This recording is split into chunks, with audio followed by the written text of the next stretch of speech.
안녕하세요. 저는 30대 여성이고 방금 첫째를 낳아 키우고 있는 엄마입니다. 부모가 되어야 비로소 아이의 마음을 이해할 수 있다는 말을 들었습니다. 그래서 결혼하기 전에 가장 궁금했던 감정은 모성이었습니다. 왜냐하면 제가 태어나자마자 보호자 없이 버려진 아이였기 때문이죠. 결혼 후 아이를 낳고 키워보니 정말로 부모의 마음이 무엇인지 깨닫게 되었어요. 물론 제게 이런 아픔을 겪게 한 제 생모와 생부의 마음을 이해할 수는 없지만요. 오늘 이렇게 글을 쓰는 이유는 제 입양해주시고 키워주신 부모님들의 현재 심정이 궁금해서입니다. 제 부모님은 몇 년째 제 입양 이후 생자녀와의 연락을 끊고 계십니다. 이해할 수 없는 일이지만 지금 부모님의 심정을 헤아릴 수 없어서 도움을 받고 싶었습니다. 이곳은 자녀를 키우시는 분들이 많이 찾는 공간이라고 들었어요. 그러니 제 이야기를 제 동생 혹은 조카의 이야기로 생각하고 들어주시면 좋겠습니다. 또한 많은 조언 부탁드립니다. 태어나자마자 보호자를 잃고 보육원에 들어가자마자 현재의 부모님에 의해 입양되었습니다. 정말로 운이 좋은 사례라고 생각해요. 부모님은 결혼 후 4번의 유산을 겪으시면서 모든 욕심을 내려놓고 저를 키우셨다고 합니다. 사랑을 필요로 하는 천사 같은 어린이들을 기르기 위해 입양했다라는 마음으로 나를 입양한 부모님께서 하늘에서 우러러 주시는 것 같았습니다. 어머니께서는 나를 입양하신 후 잠시 후에 임신하셨고 내가 입양된 지 한 해 후에 여동생이 태어났습니다. 그리고 부모님은 나를 복동이라고 불러주시며 행복을 안겨주셨습니다. 어려서 여동생과는 쌍둥이처럼 잘 지냈습니다. 우리의 성장 속도와 외모가 너무 비슷했기 때문에 나는 부모님의 착각이었다고 생각했습니다. 내 학년 때 부모님은 이제 내 얘기를 이해할 만한 나이라고 생각하셨는지 입양 사실을 고백하셨습니다. 부모님이 친자식이 아니라는 충격적인 사실이었지만 부모님은 여동생과 같은 사랑을 주셨기 때문에 큰 상처는 없었습니다. 어쨌든 내가 부모님의 딸이라는 사실은 변함없었습니다. 그러나 이 사실을 알게 되었을 때 변한 것은 여동생의 1살 차이였습니다. 동생은 나에게서 관심을 받을 때 울며 떼를 쓰기 시작했습니다. 어릴 때는 동생이 어려서 그런 거라고 이해했지만 중학생이 되고 고등학생이 되면서도 동생의 질투가 끝나지 않고 심해졌어요. 부모님께서 저를 입양해 주셨기 때문에 부모님에 대한 보답은 부모님을 기쁘게 하는 것이라고 생각했어요. 학생으로서 부모님을 기쁘게 하는 유일한 방법은 공부였기 때문에 열심히 공부했어요. 그러다가 동생은 공부에 관심이 없어서 제가 더 잘 성적을 받으면서도 이기려고 애를 쓰더라고요. 그래서 제가 공부할 때면 방해하거나 꾀를 부렸어요. 가족 행복을 위해 동생의 질투와 괴롭힘을 무시해왔지만 계속해서 제가 이기려는 시도를 했고 때로는 가족과의 관계 또한 흔들리기도 했었죠. 부모님 사랑하고 소중히 여겨서 그 행복을 지키고 싶었지만 동생은 계속해서 이기려고 했고 때로는 가족 관계 역시 흔들리며 친구들과의 관계도 제대로 맺지 못하는 것 같았어요. 엄마와 아빠는 많이 하는 파티도 있고 집에 자주 오는 친구들도 많잖아. 그래서 나는 엄마와 아빠 닮은 것 같은데 언니는 누구 닮았을까? 언니가 낳아주신 부모님은 친구가 없으신지 궁금해. 동생이 성인이 되면 부모님과 나를 이해해 줄 것이라고 믿고 싶어 했어. 고등학교를 졸업한 나는 서울에서 가장 유명한 여자대로 진학했어. 하지만 동생은 서울에 있는 대학은 커녕 지방의 이름 모를 학교에 겨우 합격했어.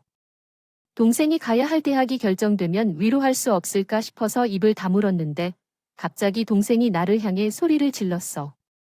언니가 지금 상황이 웃겨 보이고 재밌어 보이지. 속으로 엄청 비웃고 있는 것 같은데. 언니는 너무 잘나서 그런 학교에 간 줄 아니까 은소리. 너 또 왜 갑자기 나한테 이러는 거야? 약한 연니한테 화풀이 하고 싶은 거야? 언니가 너한테 못해서 니한테 화풀이 하는 거야? 네가 공부한 학교 때문에 그런 학교에 가게 된 건 내 탓이야? 언니가 너무 재수 없어서 그런 학교에 가게 됐다고. 솔직히 언니, 엄마 아빠한테 입양 안 됐더라면 이 좋은 환경에서 공부할 수 있었을까? 분명히 아니야. 서울대학에 갈 수 있었던 건 아니었을 거야? 그 학교에서 공부하면서 아르바이트하고 대학 등록금 내야 하는 언니보다 공장에서 일하는 게 낫지. 언니만 없었으면 더 많은 지원을 받아서 분명 서울에 있는 대학에 갔을 거야. 동생이 항상 솔직하고 용기 있게 자신의 마음을 표현해왔고 그만큼 강한 표현은 처음이었습니다.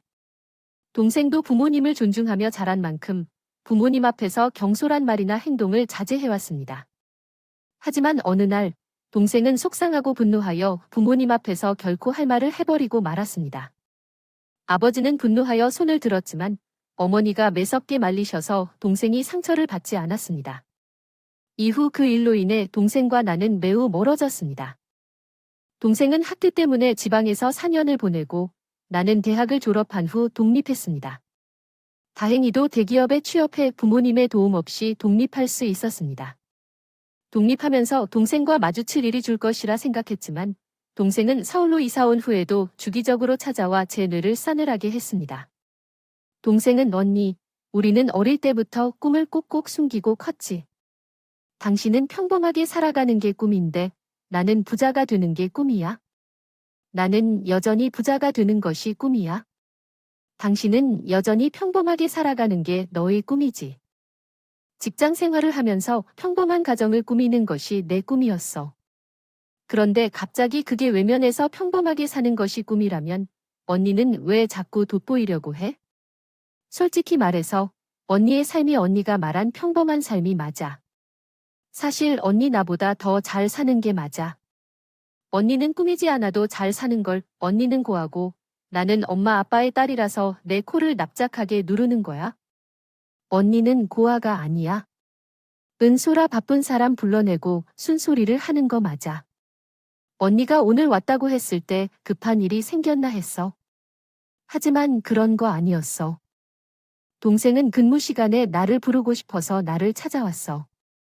동생이 나를 부르는 이유는 쓸데없는 얘기를 하려고 하는 걸 아는데도 나는 동생을 한 번 더 믿어보겠다 해서 근무 시간에 자리를 이탈하고 동생을 만나러 나갔어. 집에 가서 생각해보니까 참을 수 없다는 걸 느꼈어. 언니가 이번 달 상여금을 받아서 엄마 아빠에게 많이 보냈다는 얘기를 들었어. 나를 비교당하게 만들기 위해서 그런 거 같아. 언니 진짜 여우 같아. 은솔아, 언니 부탁인데 그런 이상한 생각할 시간에 하고 싶은 일을 찾아서 공부하든지 취업하든지 해. 언니가 뭘 상관해? 진짜 너무해. 마지막에 누가 잘 나는지 보자. 나는 반드시 언니보다 더 잘 살 거야. 엄마 아빠가 언니를 속고 있다는 걸 밝혀내고 말 거야. 나 어른이 되어도 나를 괴롭히는 동생에게 질려버렸어. 그 이후로 동생의 연락을 완전히 무시했지. 내가 무시한다고 다 그랬던 건 아니지만 예전과는 다르다는 걸 보여주고 싶었어. 처음에 동생은 내게 무시당하는 게 참을 수 없었지만 어떻게 날개짓을 해도 반응이 없는 나를 보고 더 이상 자기 행동이 소용없다는 걸 알았는지 날 찾아오지 않고 연락하지도 않았어. 그 이후엔 부모님을 통해 동생 이야기를 간간히 듣기만 하다가 나한테 남자친구 생겨서 부모님 집에 갔을 때 동생을 마주쳤어. 남자친구 소개하고 함께 식사하는데 걱정했는데 동생은 아무 말도 안 하고 얌전했어. 나는 동생을 무시한 효과가 있나 싶었는데 그건 내 큰 착각이었어. 남자친구가 먼저 집으로 돌아가고 남아서 그때 동생이 진짜 본색을 드러냈어. 언니 외부에서 무슨 짓을 하는지 궁금할까봐 그런 행동을 했겠지. 얌전한 고양이처럼 굴더니 결국 동생은 내게 솔직해지기 시작했어. 언니야, 외부에서 뭐하고 다녔길래 어쩌다가 인심 가져서 그랬나 봐. 너 거짓 소식 덕분에 엄마와 아빠 기뻐하더라. 너 때문에 언니 기분 상할까봐 걱정돼. 자막을 보면 여동생이 언니에 대해 불만을 터뜨리고 슬퍼하며 가슴을 터뜨리고 있습니다. 언니는 돈 있는 사람과 마음이 아픈 여동생의 상황에 대해 이해하지 못하는 것처럼 보입니다. 가족의 한 부분으로서 존재하다가 가정의 불청객이 된 것 같습니다. 결혼을 하고 새로운 가정을 이끌어가야만 하는 새로운 책임이 찾아왔습니다. 꾸리게 되면 동생의 마음의 안정이 찾아오지 않을까라는 기대를 내심하게 됐습니다. 그래서 저는 굳이 서두를 필요도 없는 결혼을 서둘러 하게 되었습니다. 동생에게 언니는 이제 부모님께 완전히 독립을 해서 새로 꾸린 가정에 충실하면서 사회 생각이야. 그러니 그동안 나랑 나눠받았던 부모님 사랑 네가 다 받아라고 말해주고 싶었죠. 제가 좋은 조건을 남자와 결혼을 하는 것 때문에 저에게 진심으로 화가 난 동생이라 제 결혼식장에 오지도 않을 줄 알았는데 신부인 저보다 더 예쁘고 화려하게 꾸면서 결혼식장으로 찾아왔습니다. 좋은 날이기도 하고 그런 동생이 귀여워 보여서 쟤도 참 못 말린다고 생각했습니다. 결혼식이 끝나고 저와 신랑 그리고 혼주 가족들끼리 늦은 식사를 하는데 동생이 이상하게 저희 시모 옆에 딱 붙어 앉아 있더라고요. 부침성이 좋은 동생이라 그런가 싶었는데 눈을 거슬릴 정도로 저희 시모에게 애교란 애교는 다 부리고 있었습니다. 어머니, 저희 언니 시어머니니까 저도 어머니라고 불러듯해. 저는 며느리가 아니라서 어머님이라고 부르기는 좀 그러니까 어머니라고 부를게요. 사건 처녀 성격 참 좋아. 사돈 처녀 부르고 싶은 대로 불러요. 어머니 소리 들으니 나도 막내딸 하나 더 생긴 것 같아서 기분이 좋네. 정말요. 그럼 저를 어머니 막내딸이라고 생각하시고 편하게 대해주세요. 말해주지 않았기 때문에 돈 많은 친모에게 잘 보이고 싶어서 그런 모습을 보여주는 것 같아서 걱정이 되었습니다. 하지만 다행히 제 동생과 저희 시무는 서로 마음에 들어서 좋은 관계를 유지하고 있습니다. 동생이 집으로 놀러와서 좋은 시간을 보낼 수 있도록 초대해 주시기 바랍니다. 오라고 했던 말이 진심이 아닌 예의상 했던 말이라고 생각하고 넘기기로 했습니다. 결혼 후 저와 남편은 신혼 3년 동안 아이를 갖기보다는 온전히 우리 둘만의 시간을 갖고 신혼 생활을 즐기기로 약속했습니다. 아직은 젊고 둘이서 하고 싶은 것들이 많았기 때문에 양가 부모님의 동의를 받아두고 신혼 생활을 즐기기로 했어요. 신혼 3년 동안 남편과 저는 해외여행을 다니고 매주 캠핑도 다니며 골프를 배우기도 했습니다. 그렇게 3년이 지나고 시모가 기다렸다는 듯이 임신 이야기를 꺼냈어요. 이제 결혼 4년 차다. 아이를 생각해봐야겠지 라고 말했지만 저희는 아직 아이를 갖고 싶지 않았어요. 하지만 결혼 4년 차가 되자마자 병원에서 건강검진을 받고 본격적으로 임신 준비를 시작했습니다. 처음에는 피임을 멈추면 금방 아이가 생길 줄 알았지만 생각보다 시간이 걸렸습니다. 그럼에도 저희는 결국 임신을 기쁘게 맞았어요. 소식이 들리지 않아 어느 순간부터 배란이를 맞추고 건강을 챙기고 몸매를 조절하는 등 모든 노력을 기울였다. 아이를 가지기로 결심한 후 몇 달 동안 소식이 없어서 걱정되는 시모가 있었다. 다만 아이가 생기다가도 왜 아직도 소식이 없는지 걱정되는 것이었다. 혹시 우리가 재촉할까 걱정되어서 말로만 갖고 있다는 소문을 들었는데 피임을 하고 있는 것도 아닌가? 아니다. 어머니가 배란이를 맞춰 성생활을 하고 건강을 챙기는 음식을 섭취해봤지만 여전히 임신이 되지 않았다. 병원에서는 두 사람 중 한 명이 몸에 문제가 있다는 것은 아니라고 말했다. 임신이 되지 않는 이유가 아무런 문제가 없다면 어째서 1년째도 기다리는데 목이 말라지는지 정말 이해가 가지 않았다. 이렇게 생각했지만 아이를 가지는 것은 생각보다 어렵다는 것을 깨달았다. 어머니는 문제가 없다고 하지만 왜 아직도 아이가 생기는 소식이 없는지 이해가 안 되었다. 그래서 활 쏘느라 손목이 빠질 지경까지 기다리고 있었다. 이제는 인공수정이라도 해야 할지도 몰라라고 생각했다. 요즘은 많이 하는 것으로 알고 있다. 그러나 비용 부담이 크다.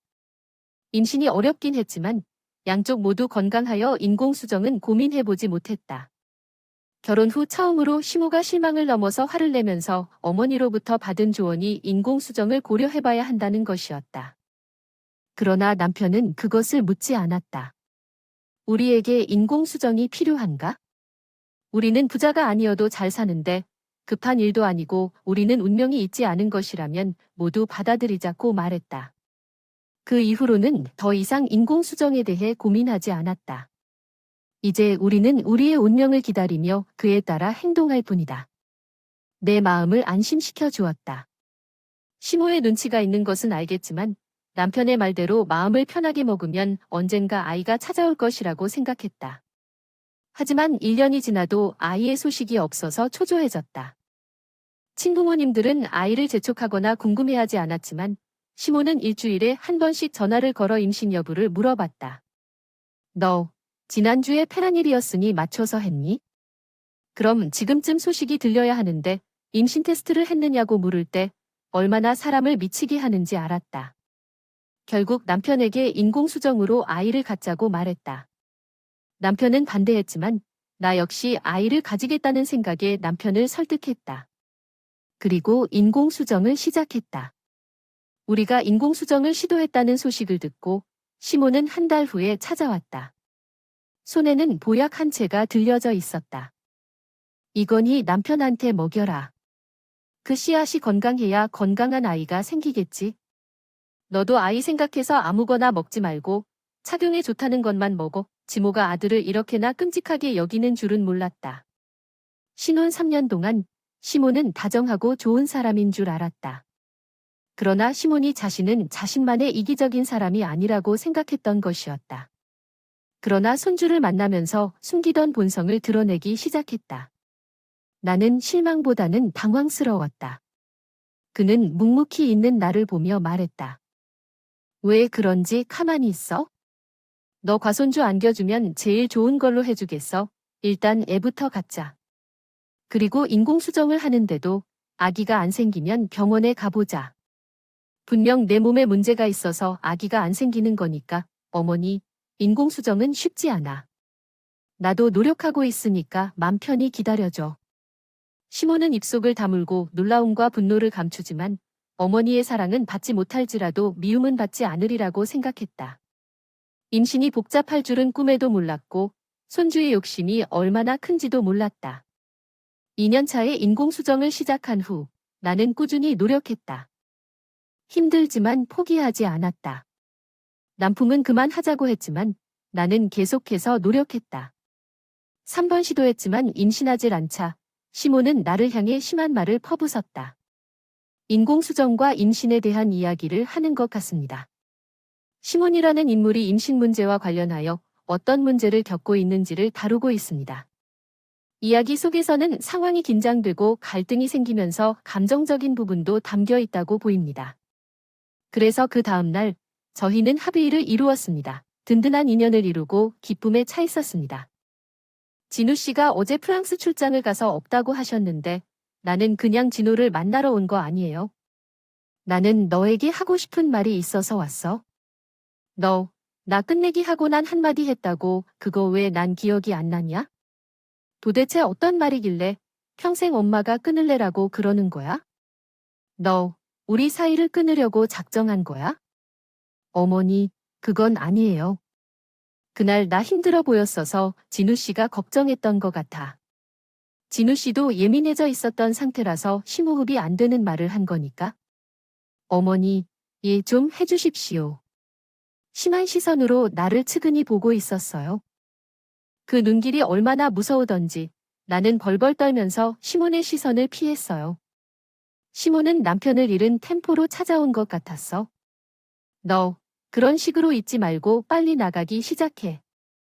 그 기분이 나쁘면 연포르투에서 나한테 찾아오지도 말고 내가 시키는 대로 해. 아침 7시에 어디로 가는 거니까?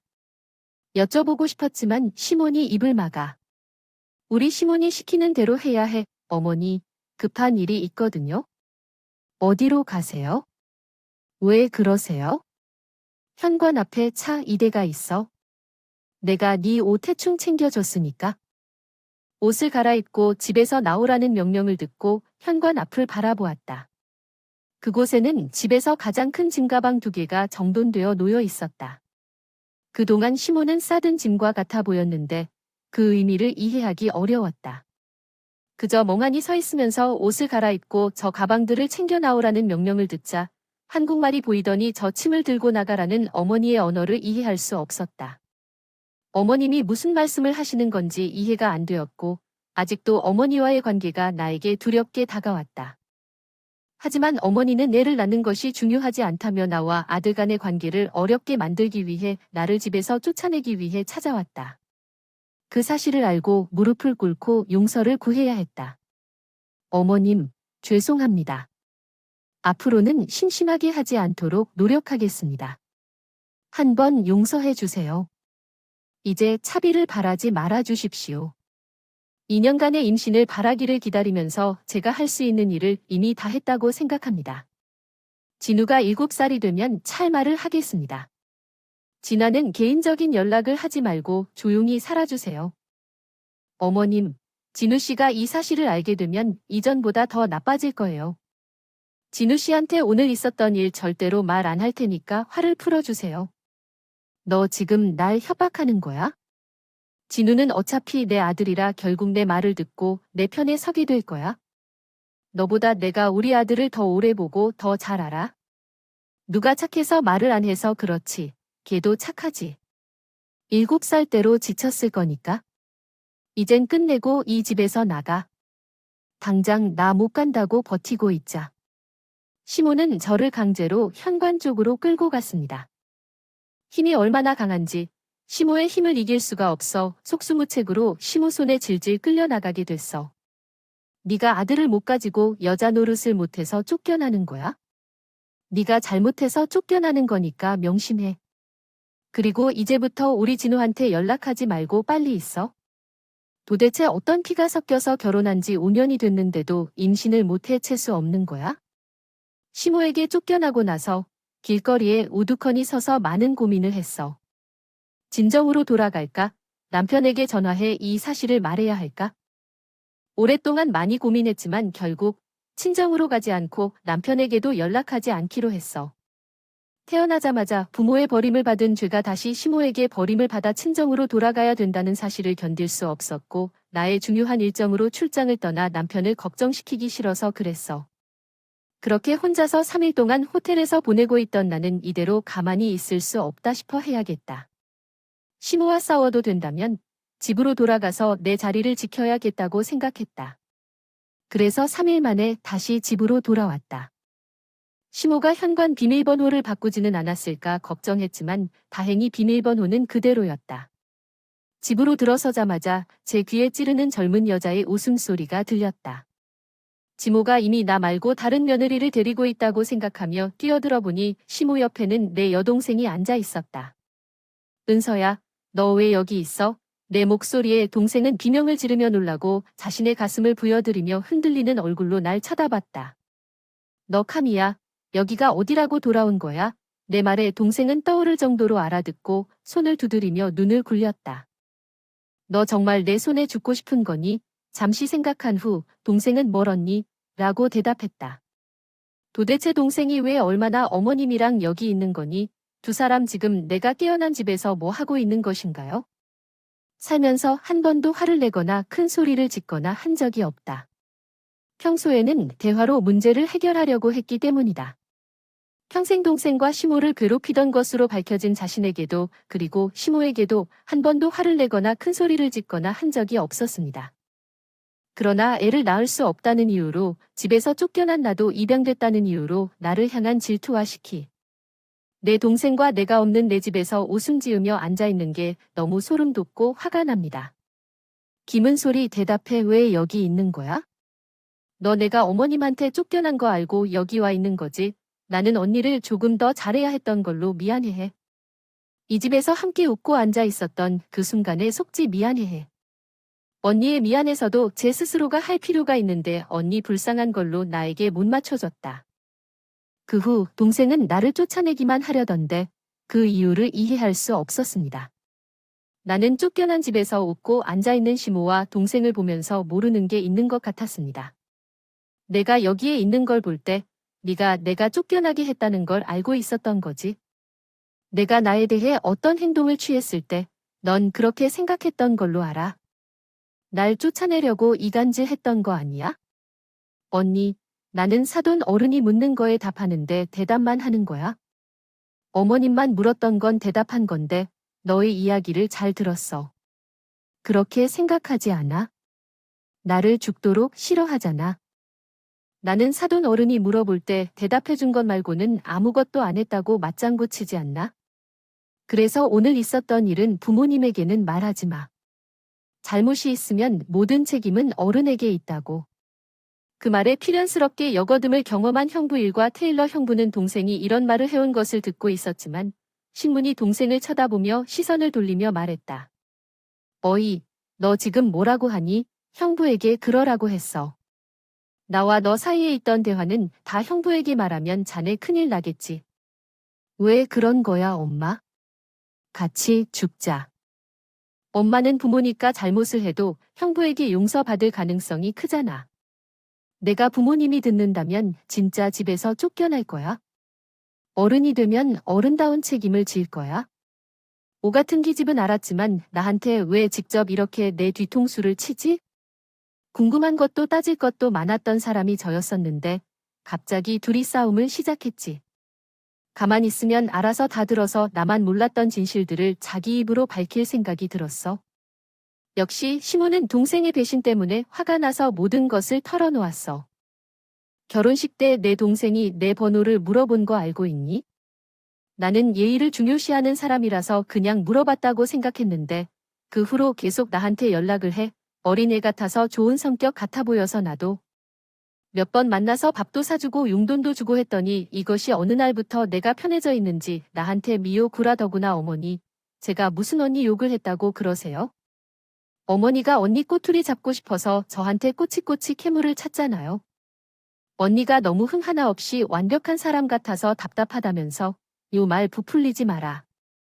네가 네 언니 욕하고 싶어서 안달난 사람처럼 굴길래 무슨 이야기를 하려나 틀어보려고 한 거지. 네 언니 입양된 사실 더 네가 먼저 말해줬잖아. 결혼 전 시댁에는 제가 두병된 딸이라는 사실을 말하지 않았습니다. 남편이 말해도 되기는 하지만 굳이 말해서 긁어 부스럼을 만들 필요가 없다고 해서 그 사실을 숨기게 되었죠. 그러면서 네가 어쩌고 못 낳는 것도 친부모 유전 때문일 수도 있다고 이간질을 하더구나. 그리고 또 너 나한테 뭐라고 했어? 딸은 엄마 팔절 닮는다고? 네 언니가 달라오면 네 언니처럼 될 수도 있으니까 네 언니가 달라 키 전에 쫓아내라고 했었지.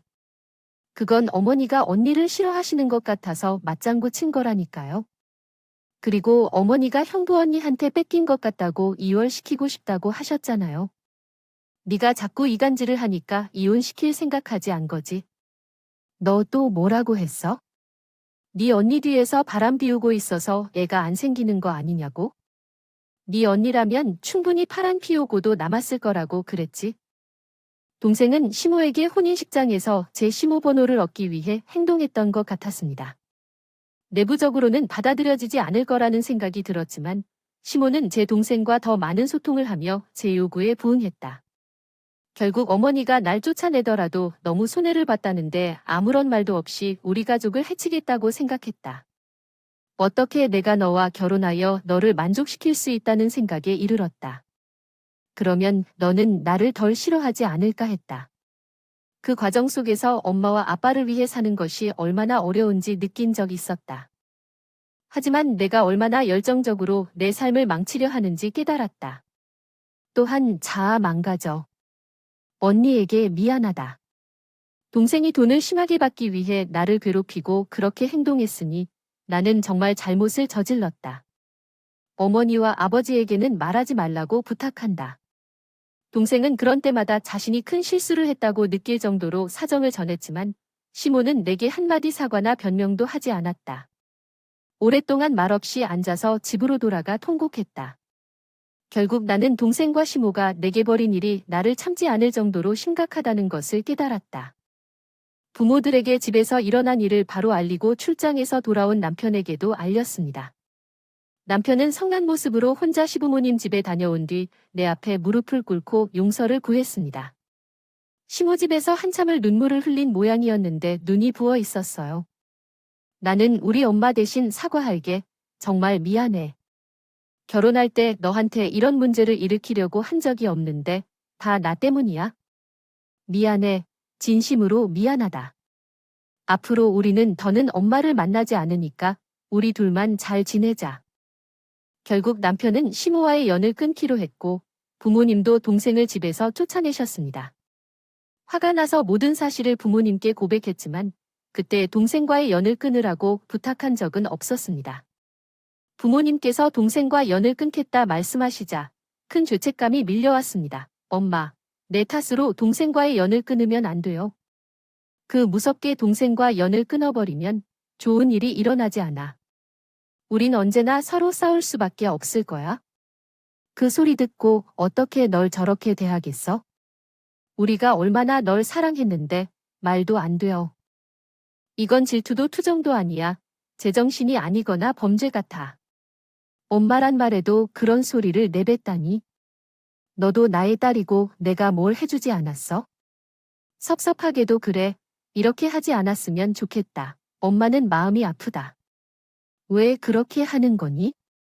아이를 낳고 배는 늘 옅어졌지만 너는 변함없는 내 첫째야. 아픔이 많이 작았어도 말한다 진실말이다. 내가 낳은 딸이길래. 어머니는 우리 큰딸을 이런 식으로 만든 사람을 용서할 수 없다. 나는 남편의 선택과 부모님의 선택을 존중하고 수용하기로 했다. 맨 처음에는 너무 힘들었지만 내가 위해 삶을 포기한 남편과 부모님을 위해 힘내서 밝게 살아야겠다고 생각했다. 시간이 흘러가면서 마음이 편해지는 걸까? 정말 생각도 못했는데 어느 날 아기 천사가 찾아왔다. 아이를 포기하고 살았던 시기에 이렇게 찾아올 줄이야? 분명 그 아이는 내게 행복을 주는 아이일 테니까 이미 틀림없이 그랬다고 느꼈다. 그렇게 태어난 아이가 지금 내 옆에 있어? 제 딸이야. 우리 가족에게 시험과 아픔이 동시에 찾아왔지만 아이가 태어난 후 우리 가족에게 화사한 햇살이 비춰왔다. 정말 다행이라고 생각했어. 아이 덕분에 남편과 부모님도 정말 행복해하는 걸 봤거든.